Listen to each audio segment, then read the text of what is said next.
But I really would like to welcome all the members and members of the public to the February 14th, 2024 Governor's Workforce Development Board Childcare Subcommittee meeting. For the record, my name is Susan Brager, and I'm the chair of the Childcare Subcommittee. I'm going to have Katie do a roll call, confirm a quorum, and verify the postings. Okay, all right. Thank you, Ms. Chair. You're welcome. So for roll call, we have Ms. Susan Brager. Here. Okay. Scott Black. Here. Thank you. We have Leslie Mujica. Here. Thank you. Carissa Loper Machado. Thank you. Okay, Robert Benner. Here. Bob Finch. Here. Thank you. Maureen Schaefer. Okay, and Gina Bon Jovi. Okay, and then we also have Commissioner Marilyn Kirkpatrick. Okay, and then for the non-voting members, Ms. Chair, we have Dr. Tiffany Tyler Garner. We have Brittany Brown. Here. Thank you. And then finally, Irene Bustamante Adams. Here. Thank you. Okay. Okay. Oh, go ahead. Oh, no, go ahead. And I forgot. Go ahead. Go ahead. Katie Gilbertson, Governor's Office of Workforce Innovation. For the record, I hereby affirm that the February 14th Governor's Workforce Development Board meeting has reached a quorum. And I further affirm that the agenda and notice for this meeting were properly posted pursuant to Nevada's open meeting law, NRS 241020. Thank you so much, Katie. And Katie's never allowed to leave, by the way. We'll figure that out. I would just like to proceed with request anyone. Susan Brager. Yes. Yes. Sounds like Marilyn. That was Irene. Oh, Irene. That was Irene? Yeah. Oh, she muted herself. Oh, okay. We will proceed, but I'm going to kindly request that anyone who speaks today to identify themselves for the record. Additionally, if you're not a member of the subcommittee, please wait to be called upon by myself or give feedback during the public comment. I will make sure that all of you that want to speak will have that opportunity. I think that this committee is just major important. Anyone that is able to give direction, good new business ideas, and anything that we can do, this just cannot go on a shelf. It's just not it's never an appropriate time, but this particular committee with the people that have committed to coming back, I am very grateful. And to those that are first on this committee, I just can't express how important this is. And if I get carried away, it's just a passion I have for childcare and those that can't go to work because of the money hindrance of that $17,000 a year. We need to fix that so all people that want can get out there and they're viable where they are, but to be more viable and feel good about themselves would be very important. We're going to continue on with agenda item number 4 for public comment. Members of the public on remote technology are invited to provide comments at this time. No action may be taken on any matters during public comments until the matter itself has been included on an agenda item for possible action at that time. Any public comments in Las Vegas? Seeing none, because no one's in this room but the two of us. Any public comments on the telephone? Seeing none there. And any public comments on Zoom? Mr. Goff. Thank you so much, Chair Brager. My name is Alex Goff, and I work for Senator Jackie Rosen in Northern Nevada. I maintain the workforce development portfolio, and I just wanted to introduce myself to you all and look forward to the meeting. Thank you so much. Thank you for joining us, and we're glad that you are participating. Anyone else on the Zoom? Seeing none, we will go on to agenda item number 5. For discussion and information only, I will, I pretty much did welcoming remarks and outline the subcommittee goals for 24, and I'll just give a brief update. First of all, I already said thank you to those that have made this commitment.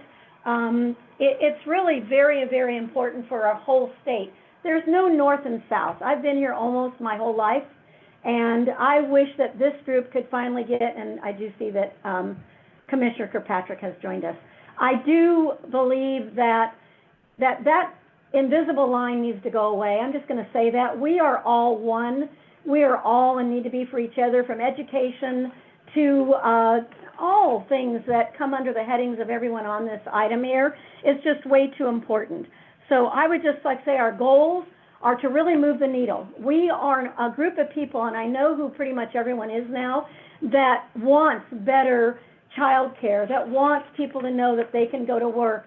I know it's been discussed many times throughout our state. We got an amazing report that we'll be getting a brief view of, and then I hope everyone did their homework. If there's any questions, I feel like it's better for shorter presentations and more questions and long presentations and trying to see what we heard is what we heard. I'm not good after about 15, 20 minutes, I'm being honest. I like to just get to work and get things accomplished, and that's my goal for 24. And we know it may take a little bit longer, but we want to be prepared. Here's the final result. We want to be prepared for the 25 legislative session. We want to make sure that we are ready, that we are all on one page, and that we can present them with amazing facts so that we can move that needle at least halfway this first time, and I really believe we can do that. And so before I proceed, I just want to acknowledge that I feel like to me you're a senator. Do you want to be director? What would you like to be here? You can call me whatever you want. Okay, I'm going to call you a hard worker. We have Senator Director here with us today, Hammond, and he's going to walk with us completely. I've spoken to him for a few minutes. I'm going to speak to him again. He'll probably get sick of me, but this is not going to be a failed board. This is going to be successful in 25. Hopefully we can meet as one, wherever you are at the Sawyer Building to speak, and have 2 or 3 of us present, give our facts, and get what we need, at least some of it in 25. I will now be quiet. Do you have anything you'd like to say, sir, before I go on to the next agenda item? I'm going to support what you just said and say, yes, I'm walking next to you all the way, support you in your endeavors here. And I know this is really important to you, but it's important to everybody because we see that there's a sort of a symbiotic relationship between the workforce and also the child care system. And so you have to have a really strong child care system in order to buffer your workforce development. So that's why it's important to me as well. Looking forward to helping out. Thank you. And I will pause. I don't pause very well, so forgive me. I think Marilyn's used to me, but I don't know who else is. Any questions for me at this time before we go on to Carissa Loper-Machado to give the report that we all did receive and let her do some highlights, and then we'll go for some great questions and discussions. Okay, we will go ahead. You know what I'd like to do? If you're new on this committee, would you mind just sharing who you are and where you serve? And we'll start with Commissioner Kirkpatrick. Where is she? I didn't see. Oh, there she is. I see her. Sorry, I'm getting older and I needed my glasses and I don't have them. Yeah, I don't go without my glasses anymore.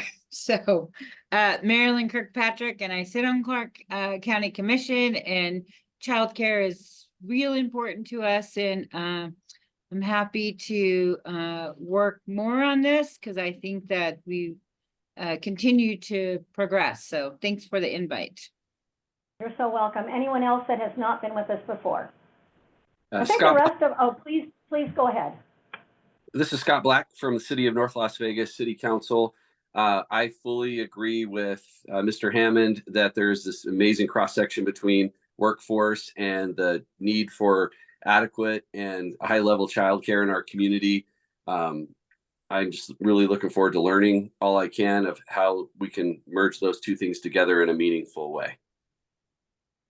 Thank you so much. Maureen Schaefer, and then we'll go on to Dr. Tyler. Oh, that's Maureen. Yes, hi, good afternoon. It's so lovely to see everybody across the Zoom screens here, and Trustee, Commissioner, now Regent Breger, it's so wonderful to see you leading this group. I know we're going to be successful, and I appreciate your comments about the North-South. We're one state, and all of our kids belong to us. And the cross-pollination with workforce development is just so timely and appropriate. And I just appreciate being able to be a part of this group to move something forward for our kids and our families.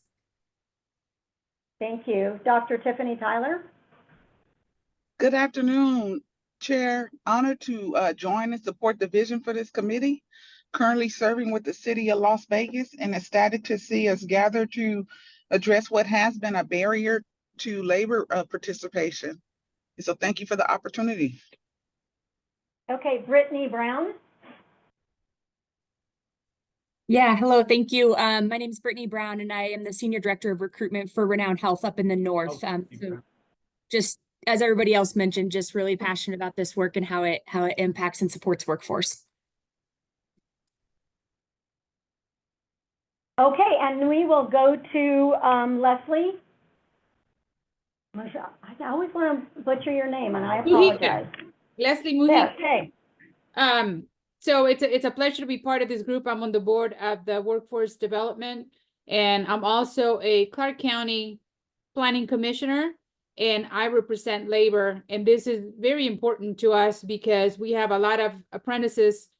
Well, maybe I shouldn't say a lot, but well, in general, in the labor world, not just with IBW, but that drop out of the programs because they can't afford childcare. So thank you. Thank you. Thank you so much. Rob Brenner. Good afternoon, Rob Benner. I'm the Executive Secretary Treasurer for the Northern Nevada Building and Construction Trades Council. I'm also the Secretary Treasurer for the Northern Nevada Central Labor Council too. So both groups representing labor, and we know firsthand the issues that childcare presents in our recruitment into the construction trades. I've seen it. We have a big push to get more women into the trades and into our apprenticeship programs, and it's a big barrier for those women, and also just being in the trades and working with a lot of single fathers. It's actually a pretty large barrier for single fathers too. And in the construction industry, one of the things that our members have to deal with is a lot of times our job sites are starting at 6 a.m. and it's really hard to find childcare that opens up early, like at 5:30. So that's also a barrier. But this is a huge issue for us, and I'd love to see us be able to come out with some good solutions. Thank you. Thank you so much. We will go ahead to Mr. Bob Finch, if you'd like to share anything, and then we'll go to Irene Bustamante Adams, and then we'll continue on with our meeting. Yes, Bob Finch. I can almost reiterate from Rob. I'm the Chief Operating Officer for Red Rock Resorts in Las Vegas.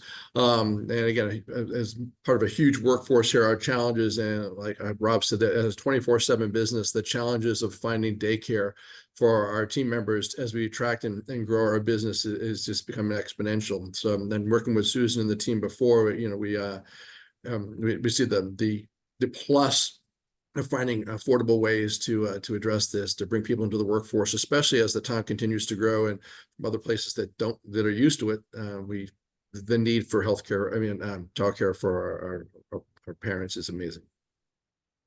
Thank you, sir. And then Irene Bustamante Adams. Thank you. My name is Irene Bustamante Adams. I am the Deputy Director for the local Workforce Board, Workforce Connections. Just two things that I'd like to share.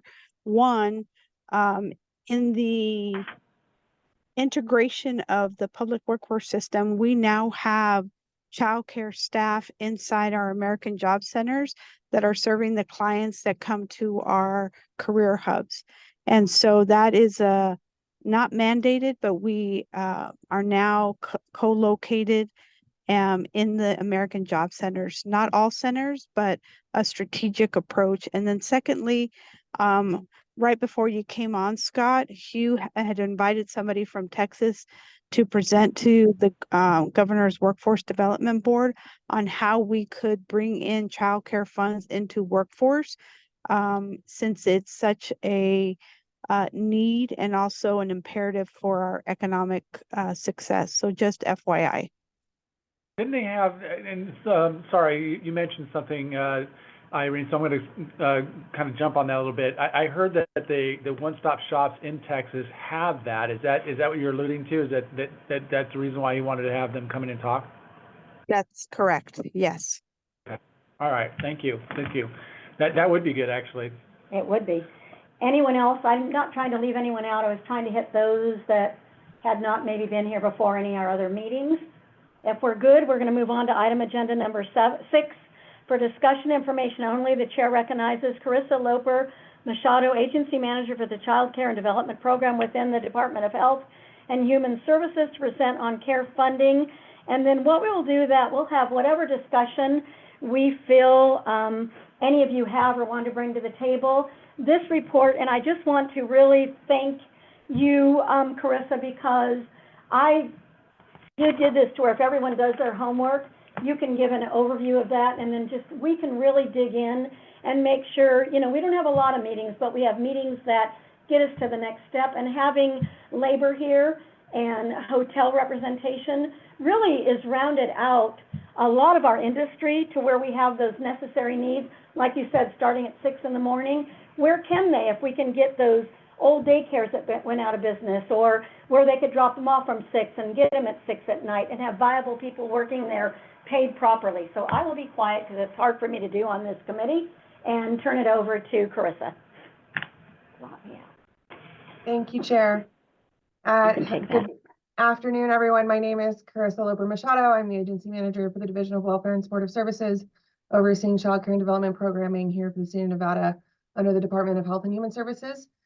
Katie, I'll just go through my slides, and do you want to put them on the screen, or are people can they follow along? Yeah, is it easier for you to share or for me to share them? Probably for you to share.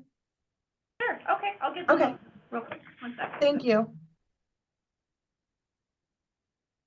And there are 28 slides, but as the chair said, I'm gonna go through them quickly and focus on the highlights.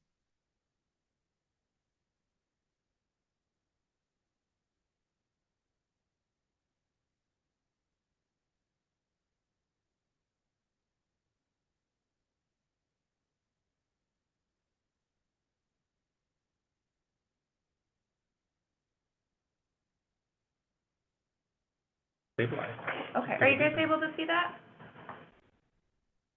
And it's right here if you want that. Okay, awesome. I'm gonna mute ours. Okay. On the agenda slide, so this is the highlight of this PowerPoint. The third slide is a review of our childcare landscape in Nevada. So we are a childcare desert, as the prior, do you want to go to the next slide, Katie? Sorry.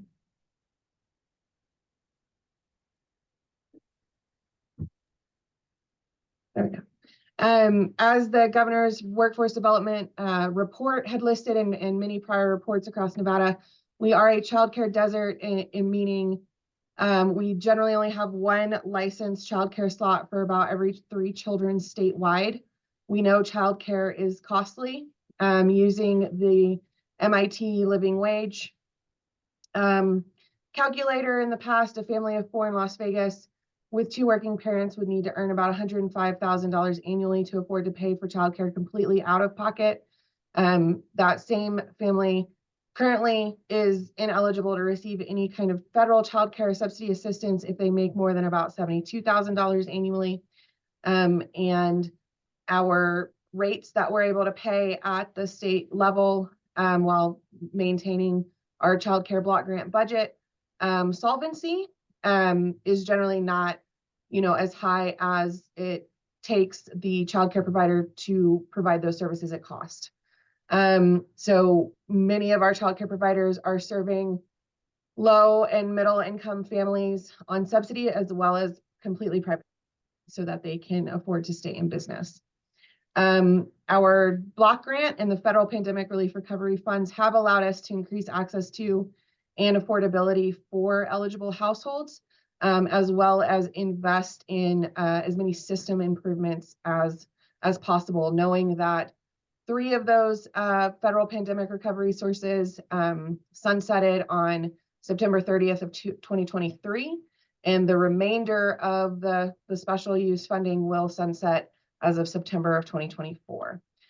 We are actively working with UNR Extension to conduct evaluations of the special projects we have implemented with all of this funding to determine what has been the most successful has had the most return on investment and what is sustainable under the block grant or with potential state investment. Next slide.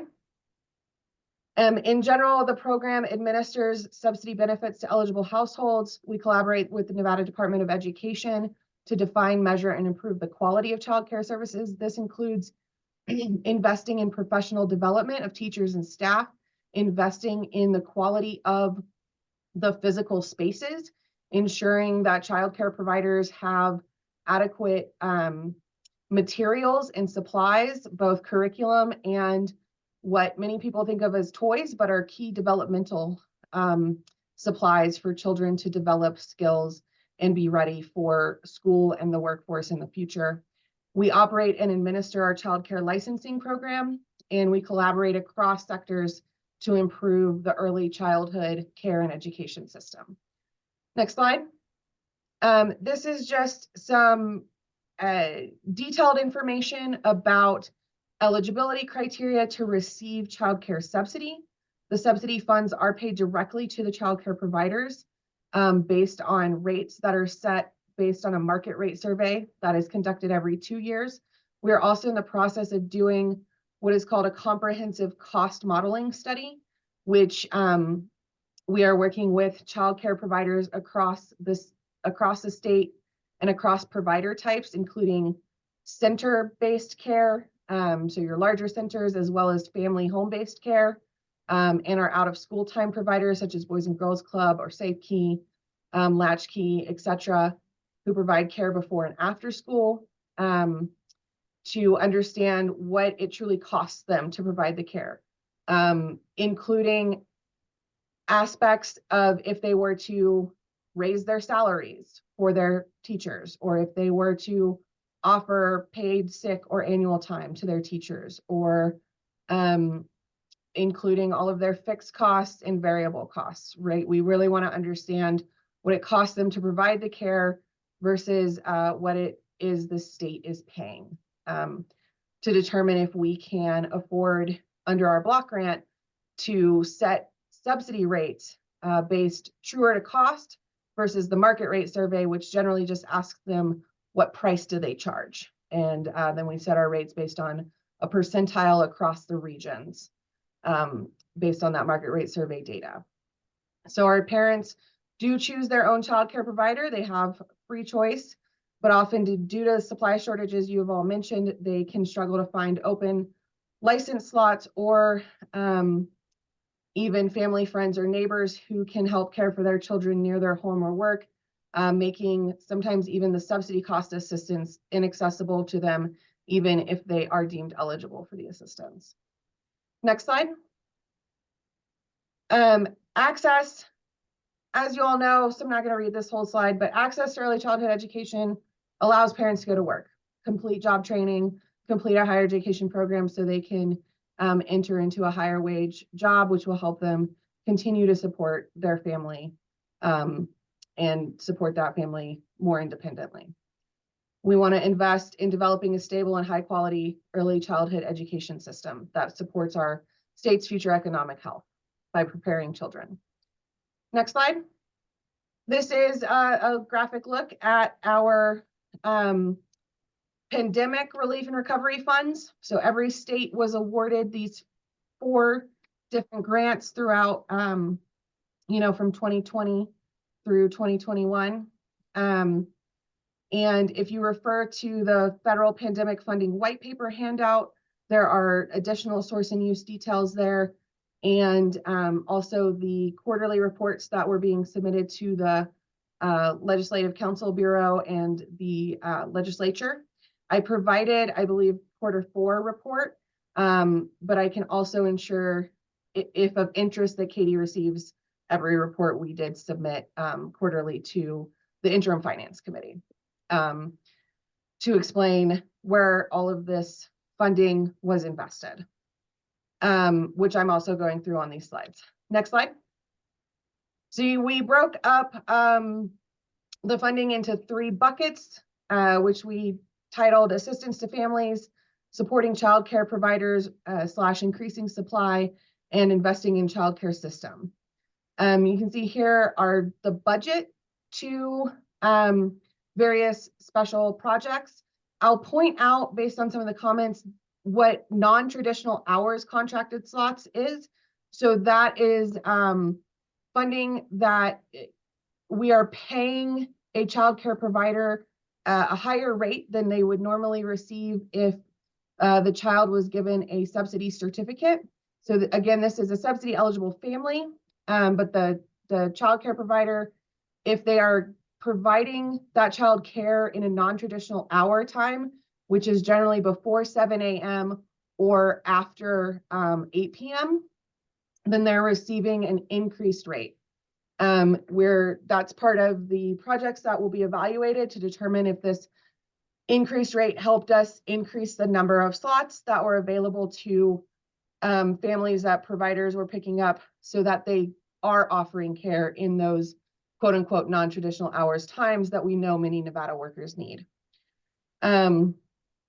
We also have invested in just providing additional subsidy support so that we could increase the eligibility criteria up to that 85% of state median income, and some various other supports that are helping families access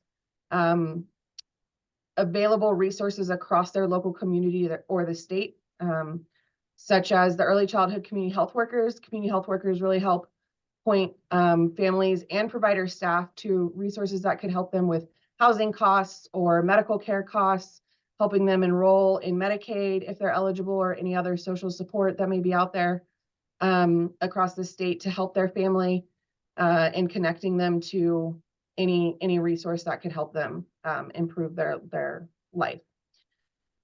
Next slide.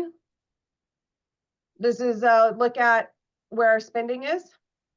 So we have remaining dollars there to spend through 9/30/2024. Some of these funds come out in very big chunks. So I know it looks like we have a lot remaining, but often we see 2 million can go out the door in some of these in a month's time. So we are not worried about not spending our funding, just so everyone knows.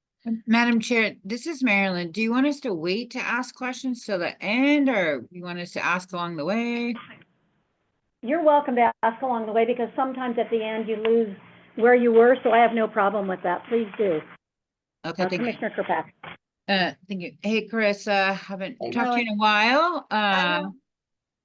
So can you tell me, how do we access these grants? So who would be accessing, and we want to make sure that they're not zip code specific, right? So, because I think all of these grants in particular, everybody could apply for it, or be, we're seeing it. So we're seeing in the homeless world that there's a lot of children with special needs.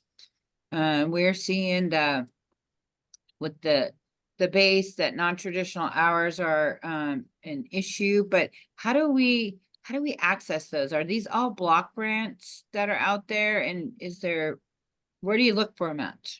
So NevadaChildcare.org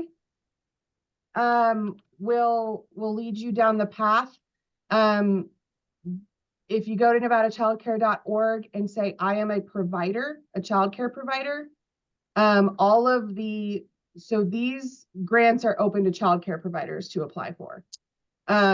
So the non-traditional hours slots, the children and youth with special healthcare needs slots, and the infant toddler slots is actually closed, but the other two are still open for applications. And our childcare providers can go to the website and submit application. They can also reach out to Las Vegas Urban League, Children's Cabinet, or my staff here in the Childcare and Development Program to access those particular grants so that they can be awarded a slot. Okay, perfect. Yeah. So, last, after COVID, Clark County gave money to the chambers so that we could get childcare providers to belong to the chambers, so that we could give them tons of resources, whether it came to healthcare for their employees or other things. So I'm gonna maybe put this on the list for the chamber to share with the current providers. Wonderful. Yes, we would love any help spreading the word. We have shared this information through our childcare licensing listserv, as well as all of the providers that participate currently and receive subsidy funds through Urban League or Children's Cabinet have been made aware multiple times. We hold monthly webinars to inform providers about the slot programs and how they can participate and what the criteria are to participate. Have you ever thought about having a person to help them fill out the paperwork? Because that's what we find is the problem. Yes, we have staff. I have staff here, program specialists that will help the providers. Perfect. Okay, sorry. No, not at all. To be specific, so the subsidy certificate caseload increases are not like grants that are open to folks. That is, that's how we're able to serve more eligible families. So those families are still applying through Las Vegas Urban League or the Children's Cabinet, depending on their region where they live. And then that certificate caseload increase just allows us to serve more children. The community health workers is a project that is run through our Nevada Strong Start Child Care Services Centers. Many of these special projects are. Those projects are administered in partnership with the Children's Cabinet and Las Vegas Urban League. As well as parent leadership engagement. The Nevada After School Network is a partnership with the University of Nevada, Las Vegas, Nevada Institute for Children's Research and Policy. So they're helping us expand after school, before and after school care. That's what OST expansion stands for. Next slide. So a significant portion of our money, of the funding, not our money, but of the funding that was awarded is going to support childcare providers and their staff, or what we call increasing the supply of childcare. Running a childcare business is expensive and profits are generally low. The operating and stabilization grants, that funding did sunset on September 30th, 2023. So unfortunately, that did sunset. There are national congressional efforts to have another operating or stabilization grant that provided a lot of help to our providers based on they would apply, we would evaluate their costs to run their business, and they were being awarded stabilization grants to help support, say, 6 months of operations, including paying their staff, paying their rent, paying any other fixed utilities costs, making a small fix to, say, plumbing, etc., so that they could remain in compliance with licensure, to pay licensing fees or fees to the fire marshal or the health district to get their inspections done, etc. Unfortunately, those grants are no longer available to us at the state level to provide. So a lot of our other supply building activities are around providing support. Knowing how to start and maintain. Before you continue on, Director Hammond would like to ask a question on slide number 11. Yes, sir. Hello. Yes, Kristen, thank you. And this is really good information because I'm looking at the slide and also the pie chart that you provided in your handout here. 81% of that budget that came in from all that federal dollars that went to operating and stabilization grants. This is good information to know, but it would be even more helpful if, going forward, we know how many different providers receive the grant, and quite honestly, if it works, like how many of them are still operating because they got that money, how many shut down despite the fact that they got money, they still couldn't make it, because what we really want to look at going forward is how many families are they servicing now, and then we have to look at, well, if they shut down, how many do we have to add to get back to where we were before as far as providers, and then how many providers do we need to add later on. So just some more information, who were these providers, How many, I mean, to be honest with you, just knowing how many providers would be great. And then later on, if we need to, know who they are, but I mean, just knowing the number, and then did they all make it? Did we lose some despite the fact that we gave them money? That would be very helpful information as well. And if there's anybody else who thinks that I'm missing something, maybe another, follow-up to that would be fine, but that would be helpful to me. Absolutely. And go ahead. I just want to say on slide 17, that your question of how many is answered. Okay. So this is how And many then Leslie- providers received the stabilization grants by county and provider type. There were 719 total. I can get the information about exactly how many of these exact providers are still operating. I can tell you we have recovered in the number of licensed providers that are operating pre-pandemic versus post-pandemic. So we now have more providers, licensed providers operating in Nevada right now than we did in 2020. I have a quick question. This is Susan Brager. Commissioner Kirkpatrick, at the county, do you believe there's a way to find out like what daycares were in business without giving somebody a lot of work? What daycares are out of business? These might be some of the buildings we could do a pilot on if we know there's already a standing structure as we move through this process. And I know you had the same question as Director Hammond / Senator. And Leslie, I believe that you do have a question, so I'm going to let you go next. Go now, I mean, excuse me, not next. But that would be my question for the commissioner. But Leslie, let's see, you have a question there also. Correct? Sorry, I was on mute. That's okay. Yeah, I'm trying to wrap my head around is how much money do you receive annually to spread around in grants?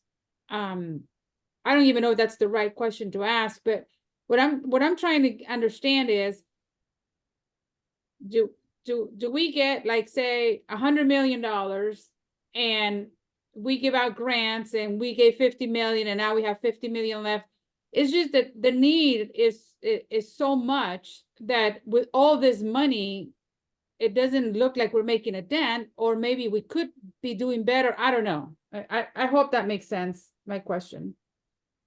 Yes, ma'am, it does. Unfortunately, in a non-pandemic time, under the Child Care and Development Block Grant, we are not given grants that are akin to what were received during the pandemic. So these operating and stabilization grants was a specific pot of money that came out of the American Rescue Plan Act.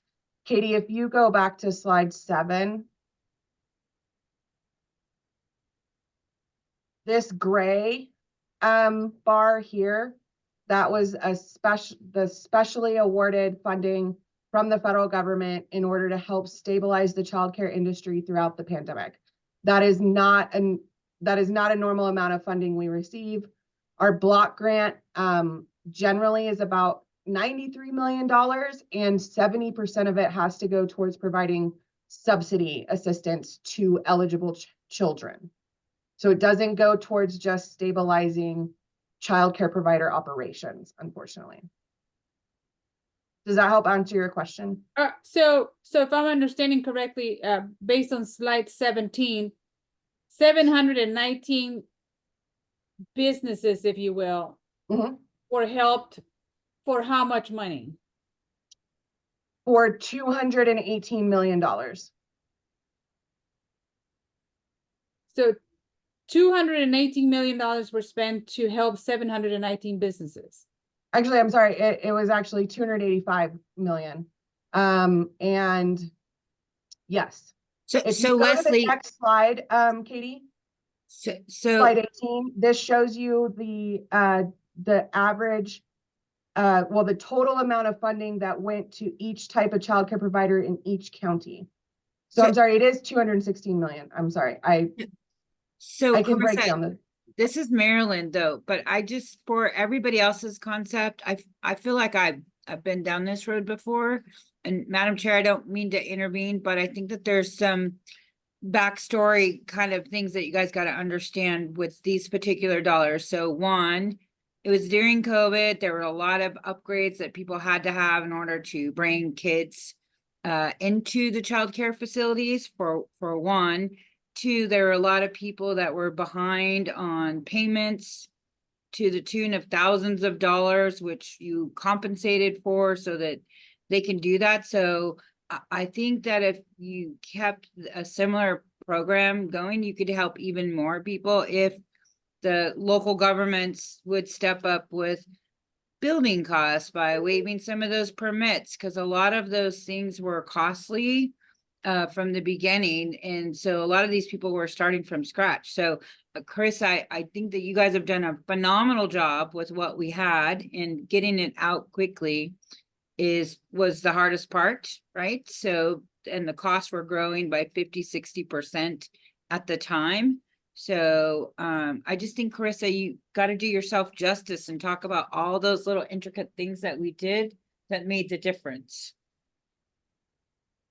Mr. Kirkpatrick, there's no way to go backwards because you do have a long history, not only legislature. Sorry, I'll be quiet. No. I'm saying I want you to. The reason that everyone that has been asked to be on this committee is for specific reasons. And one of the reasons for you is because you have the historical knowledge, as others do, in what you have not only done at legislatively, but at the county. And those historical moments are important, because in wanting to go to the legislature in 25, we can't be, just have numbers out there. They're not going to want that. They're going to know why and how come and what for. We have this year to be prepared for that. We don't have a lot of meetings, but we're very concise and get to the next step. So thank you for giving us that information. And I think you know me well enough and how I like to do this stuff. So, can I say, Kirkpatrick, I don't know why I just said that. Why did I just call it Marilyn? I'm good with Marilyn, to be honest, you guys. Yeah, I know, Marilyn. So Marilyn, you hit the nail on the head, and that is we want to know, Carissa, what it is that you did. Because, when I got here and I heard about all the money that was spent, I'm thinking, okay, that's a lot of money. What was the return on the investment? What did we get from that? Because obviously we wanted to make sure that the stabilization did work. Who are some of the providers? Did they end up taking some of the money? Did they leave? Did they, are some families not serviced by them now? So this information is very valuable, and Marilyn's right. If you guys did a good job, you've got to be able to tell us what that is, so that we can then go to the legislature and say, this is working. We probably need more dollars to stabilize even more, so that we can provide more child care, because more child care means more work, or workers, employees later on down the road. And that's what we're trying to get to, is to increase our workforce. And so there's that correlation. And so if there's some good stuff that you need to tell us about, we're trying to draw it out of you. That's all. I just keep looking at the information and going, okay, if I knew this, and if I could extrapolate this information from what you have here, that would be a great story to be able to tell. Because we need to tell that story if we're going to ask for more money. If the private businesses are going to be asked to do more, they're going to want to know, what did you guys get out of this as well? So I think if Marilyn is correct, this is really good information. That is, you did have to upgrade some of the facilities because COVID demanded it, right? Because they said, hey, you have to have this, and this in order to reopen and bring children back in. So that's a good thing to talk about. How much money was that? Or, if we could break it down even more and say, this is how much money we spent on these upgrades. And, if we need to do more of those upgrades for every facility, that'd be great to know. So what I'm saying is, she's absolutely right. We need to know this information in order to be able to go back and ask for more resources from both the state and from private businesses. So keep going. I'm sorry. No, and before she does keep going, and I think I might have left something out. Our ultimate goal, we use as an example, and we know we can't do this one, like a building like a Kmart that's gone out of business, east and west, we know we can't do that.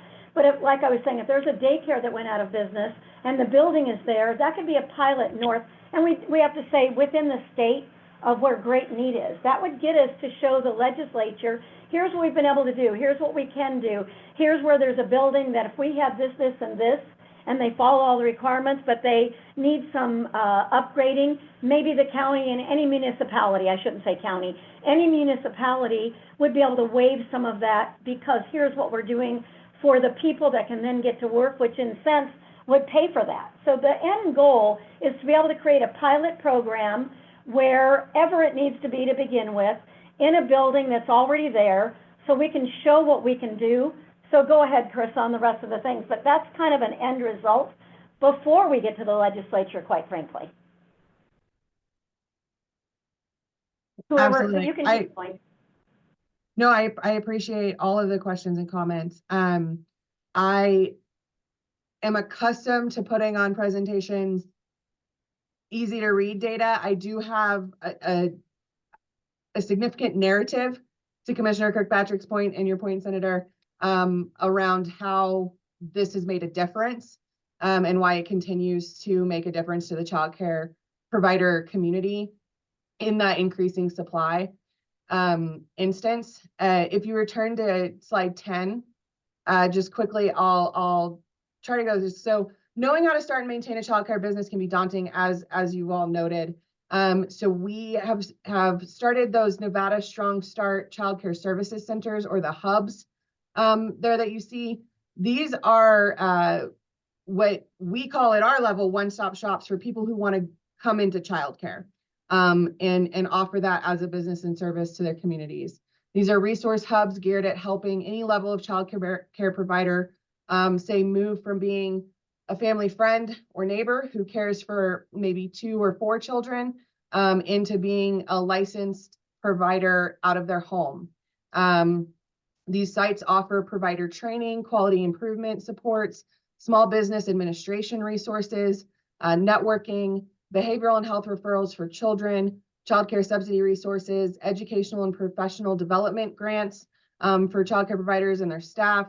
There is access to community financial development institutions that are offering small business loans, particularly to childcare providers, as well as we have what's called an early childhood substitute teacher network.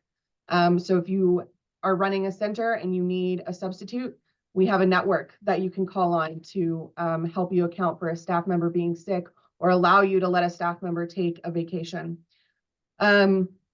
We know that housing affordability barriers prevent many people from opening a licensed business out of their home, a licensed childcare home. The Care Nevada Housing Project, which I would love to have that group come in and give a presentation in a future meeting. We're working in partnership with Mission Driven Finance, a community financial development institution, which is purchasing homes across currently the Clark County area.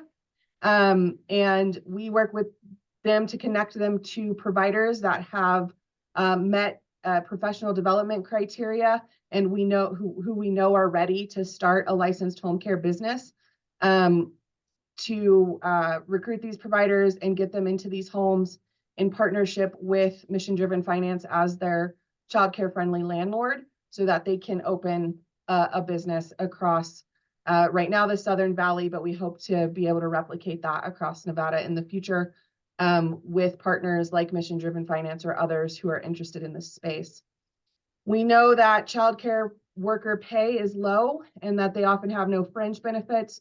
So the staff stipend project, in partnership with the Nevada Association for the Education of Young Children, has been providing $1,000 stipends to every, that's over a year, but a full $1,000 stipend to every registered and active working childcare provider in the field.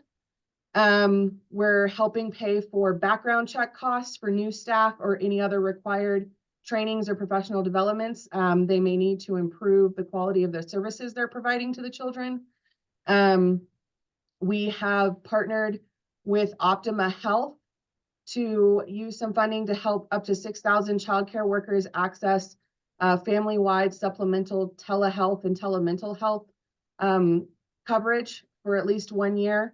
And that doesn't impact them if they have any other insurance plan. That's just a supplemental benefit that Optima Health is able to provide our childcare worker community. And we know that running a high quality childcare program takes many resources and supports.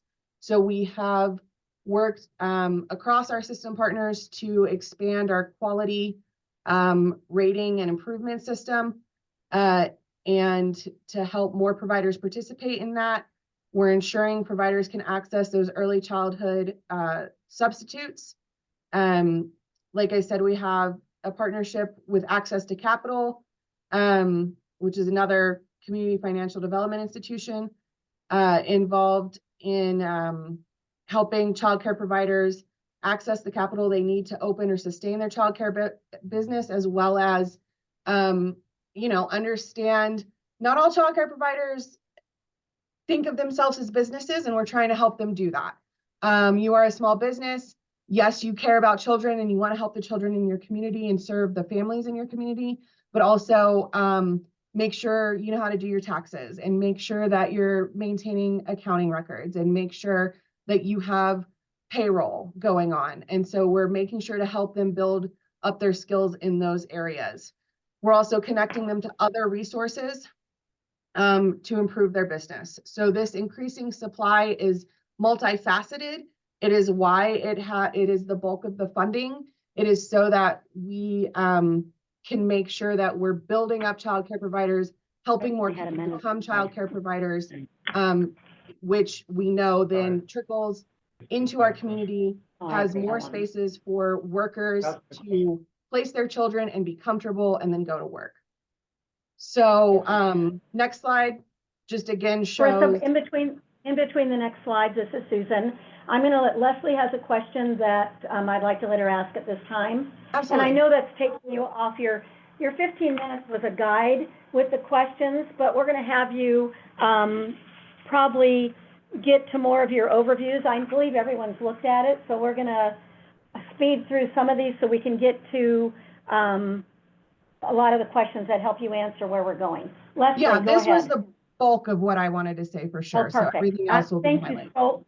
Thank you so much. Leslie, go ahead with your question. Yeah, so my question, this is just so that I can understand the slides better, and then once I understand one figure, then the other ones make sense. So on slide 10, Las Vegas Urban League, does that mean that they got $19 million, what, annually or throughout the project or for childcare? I mean, what does that figure mean? They got 19 million total, mixed between state fiscal years 22 and 23. That particular one, as a subset of the operating stabilization grants, means the 19 million went through Las Vegas Urban League to be distributed out to individual childcare providers. So these $19 million that went to them, do we know how many businesses they helped, or what impact did that $19 million make? That is also on slide 17 and 18. That's where the data comes in. So if you're looking at Clark County, all of these childcare centers, out of school time, family friend neighbors, they were assisted by Las Vegas Urban League. So 485 businesses were helped with those $19 million.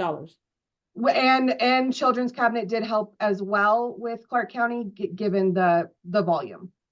So between what you see for the Children's Cabinet and Las Vegas Urban League, that went into supporting these 719 providers. So the Children's Cabinet, the 258 million?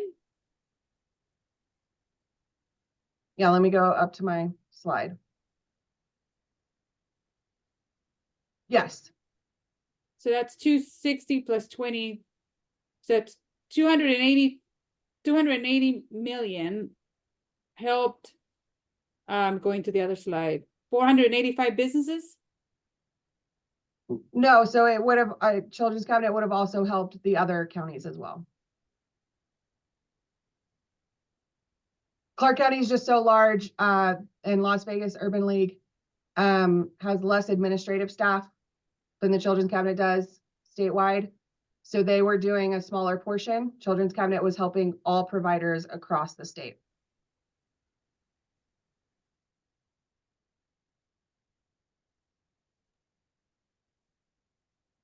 So, And just to understand that, so at one point we had, and I'll be honest and throw some people under the bus. We had the Urban League and nobody could reach them and no one knew how to access. We called the state and said, hey, we need help because they can't even tell us the address. So how can we send people?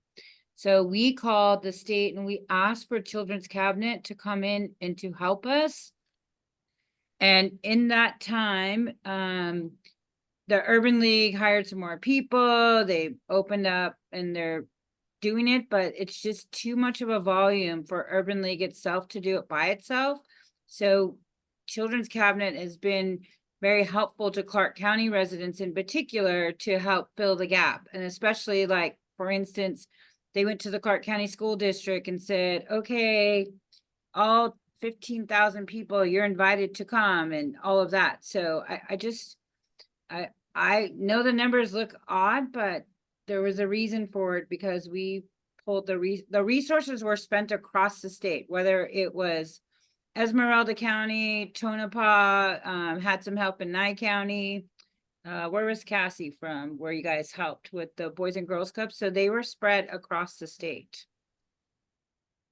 so on this slide, slide 18, you can see 142 million went into Clark County. That would have been the 19 million plus what went into Children's Cabinet.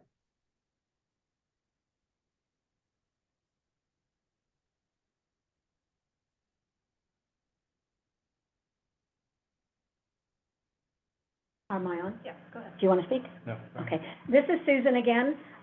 Your report was very inclusive. I think the questions that we've received out of it have been very important to find out where, what for, and how.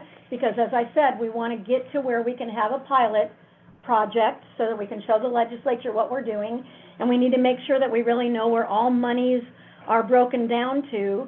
And the other thing that I want to know, and I think it'd be good to go to, so Carissa, thank you so much. And everyone has the report. Please look at it again. If there's some additional questions or comments, you can send them directly or you can send them to Katie so we all are staying current of what's happening. What I'd like to do, and I think it's really important, Director Hammond has another meeting. He's going to be excused. I guess I can say it that way. I feel like he's over all of us. But what we'll do is, and I think this is important, I'd like to find out what we need from the subcommittee members right now, what for our next meeting, and it's not for months. We all have the schedule, so it's really only quarterly. We don't want to put you to where you feel like there's too many tasks. You all have a job to go to. I have a job to go to. We're all very productive. We're not busy. We're productive people that we want to stay productive and move through this. But what are some discussions that we need to have that are new business that we can bring the information, get the information, rely on someone to get it, find out about the daycares. I'd like to open that up to the floor, and then we're going to be to where we're going to be back to public comments. I know it said 2 to 4, but I like to do fast-paced, important meetings that get to the point so that all these productive people on this screen can go on to their next meeting or their Valentine's Day, I guess. On agenda item 7. Huh? Just say that you're on here. Oh, I'm on agenda item number 7. I apologize. You'll learn to follow me really quickly. Irene. Irene, go ahead. Thank you. Thank you, Susan. I know that last legislative session, Carissa had some recommendations. One of them was moving licensing from its previous location to under her. And correct me if I'm wrong, Carissa, but I would love to be able to know what she thinks is a next great step. I agree that we need to know where the money is, but this is a huge elephant, and that movement of the child care licensing back under her provision, I think is a good strategic move. So I would like to know from Carissa what for the next session, what strategies would help us to move the needle further, because this is a really complicated, and I would like to have some wins next session. This is Carissa for the record. Thank you, Irene. So my recommendations are really to, and I've discussed this with Senator Michelle Nguyen, Senator Kerry Buck. There is a group of legislators interested in this topic. Housing specifically that is licensable is a barrier. And not that the housing isn't licensable, but the providers can't access it. There are often HOA rules that seem to be preventing folks from opening a family childcare within their homes. A lot of parents would prefer family childcare for their younger children before they send them to a full-on center, and capital in general. So there was a bill in 2023 from Senator Spearman related to tax credits for businesses for subsidizing childcare. In doing research to help inform that particular legislation, which did fail ultimately, but I learned a lot from other states that perhaps Nevada could mirror. There are a variety of tax credit options to give to businesses and employers, either to help them subsidize, say, their middle to higher income employees in accessing childcare more affordably, or businesses could obtain or be given tax credits for, say, investing and partnering with a local childcare provider, where they're helping sustain their business and also, getting promised slots for the children of their employees, or tax credits for a business for investing in helping build a childcare center. Capital itself is very hard for folks to access in that community. And so anything to do with helping to invest in capital construction funds, as we are not able to use our block grant funding for that purpose. Also local, we work across, and not necessarily that this is a state legislature thing, but as Commissioner Kirkpatrick mentions, local municipal codes are sometimes preventing more childcare providers from opening. They have to obtain special use permits. Those are sometimes thousands of dollars. They're not guaranteed to get that special use permit. And it can take 6 to 9 months for them to achieve that purpose. And if it fails, then they've invested a lot of money for a business they can't even open. And then the only other one I would really mention is the childcare workforce itself. It's a lower paid workforce. If there's anything, there are other states, and I don't have the exact specifics, but I can get that research, which states have been investing in essentially helping raise the wages for the childcare workforce so that we can maintain a childcare workforce, because if we don't have anyone working in the childcare centers, it won't matter how many we build, because that is intertwined with us improving the rest of Nevada's workforce. So those are capital and housing and local codes to build more childcare, as well as investing in the childcare workforce, is where I see Nevada needing to focus in the next legislative session.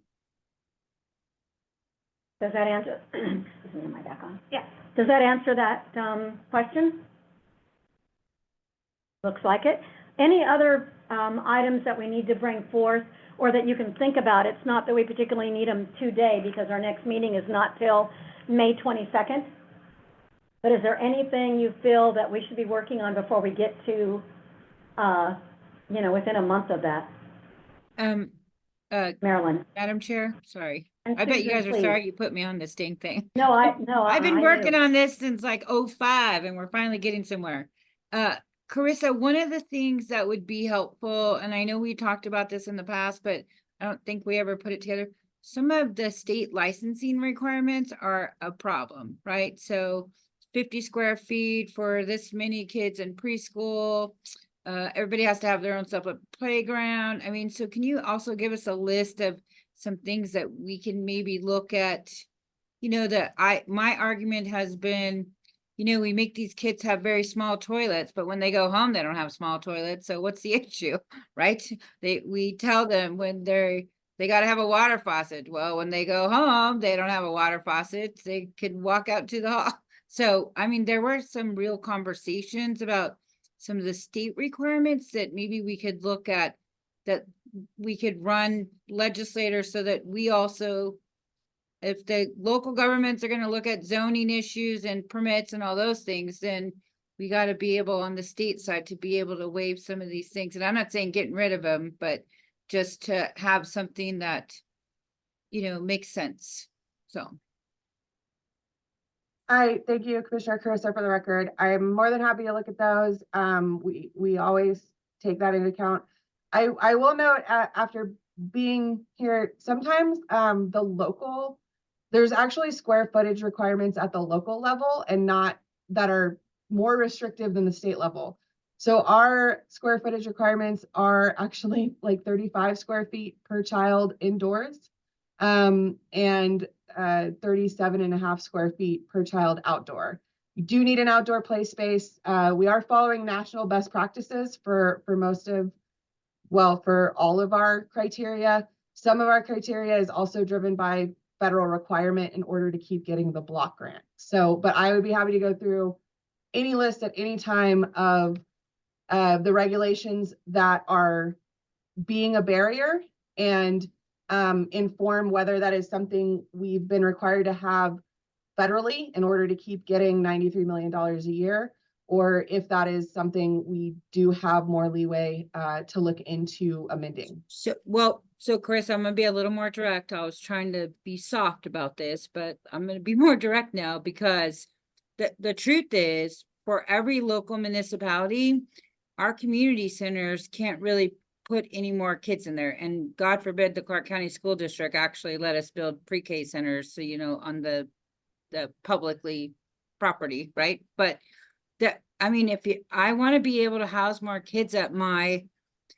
centers, but we don't even know how, and we've tried. Who do we send a waiver request for? And, we have black and white people too on our side.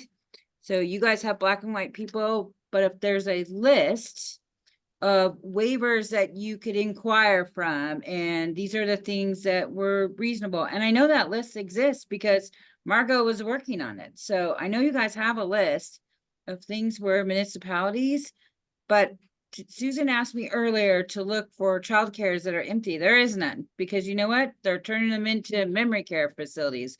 They're turning them into homeless shelters. So, let's be honest here, is we have a whole bunch of existing buildings because business isn't in them anymore.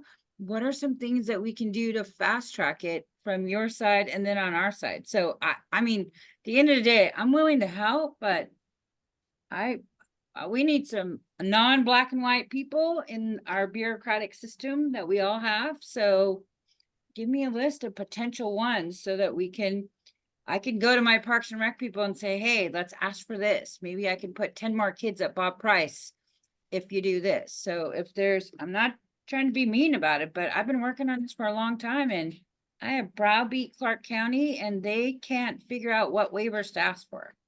So I need your help. I need a list. Okay. For the next meeting, please. I'm going to go backtrack just a little bit. Gina, I know you wanted to speak before, and I think your microphone wasn't working. And then I would like to let Mr. Evans have a moment, and then, of course, any more information that anyone wants given. Right before Gina, Maryland, and that's what I love, that we just like our first names. You're exactly correct, and that's what we need to get to. So we will continue that conversation. But Gina, go ahead, and then I'll go to Mr. Evans.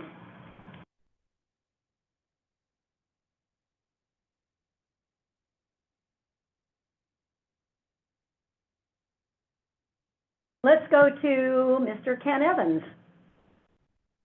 Yeah, thank you, Chair, or Susan, and thank you, everybody. It's Ken here.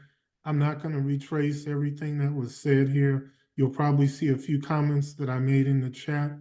Ultimately, we want to produce some results in two key ways, as the Chair mentioned.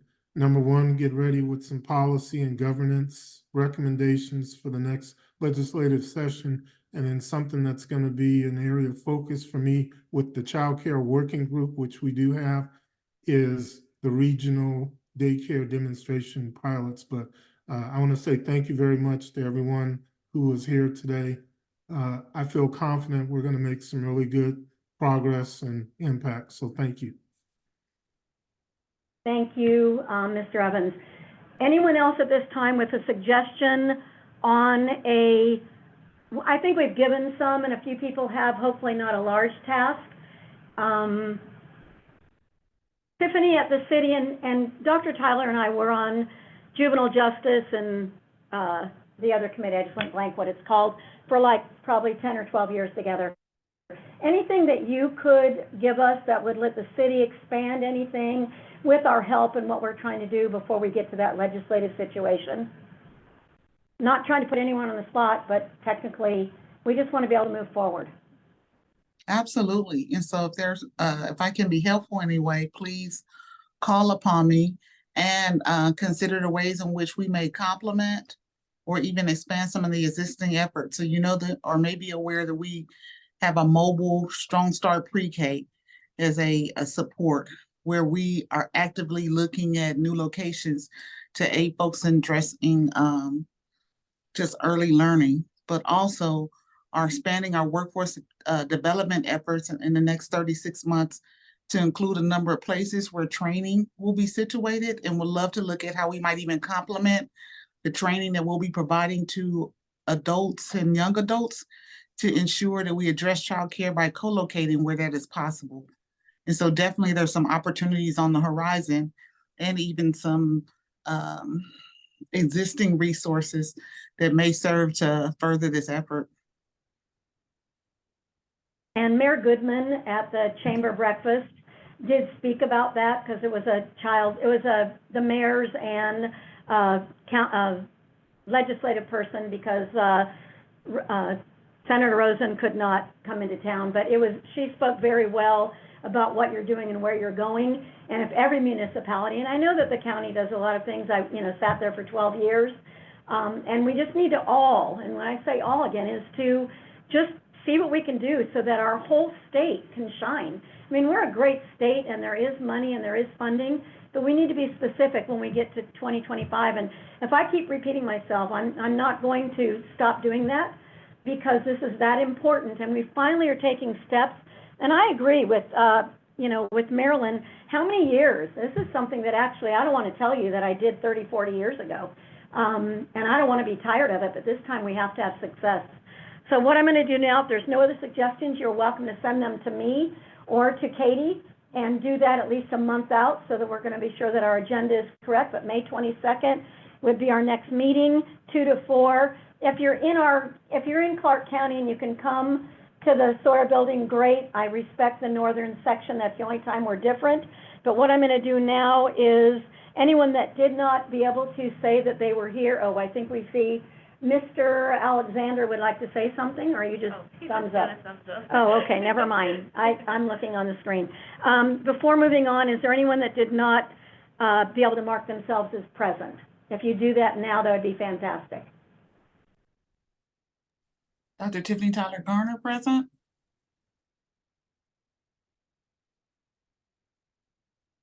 I can't think, was that Commissioner or Marilyn, was she on there originally? I think so. Okay, we have you. But I figured I've been so loud on this meeting that you knew I was here. I got you. You're covered. Keep being loud. That's really why I was glad. I'm glad everybody's there, but I know how you are. So met nicely. Moving on to agenda 98, members of the public are invited for final comments. Any public comments? There are none in Las Vegas. Any public comments on the telephone? And any public comments on Zoom? I have a request. Sure, Leslie. Madam Brager, could you stay on the call with Katie when everybody hangs up? Sure. Thank you. I'm happy to do that. I was just trying to give hopefully you'll get used to me. This is how I run meetings. I wanted to give you back 45 minutes, and you have it. But I think that we're all been involved in this for many, many years, and we are able to know what we need to do, how we need to do it, how do we do it together, how do we get more monies for that part of our states, because it's important. It'll end up paying for itself economically, because people will buy cars and houses and rent apartments and buy televisions, and they can't do that now because $17,000 a year is very difficult. not everybody has their family here. So that's what I'm going to end with. I really, really appreciate everyone. This is extremely important. We all are productive people. Keep being productive, and everybody have a safe rest of your week and enjoy each day. I mean, we're just so fortunate. And I'll be quiet. Good way to end. Yeah. Thank you. You're welcome. Bye. Thank you.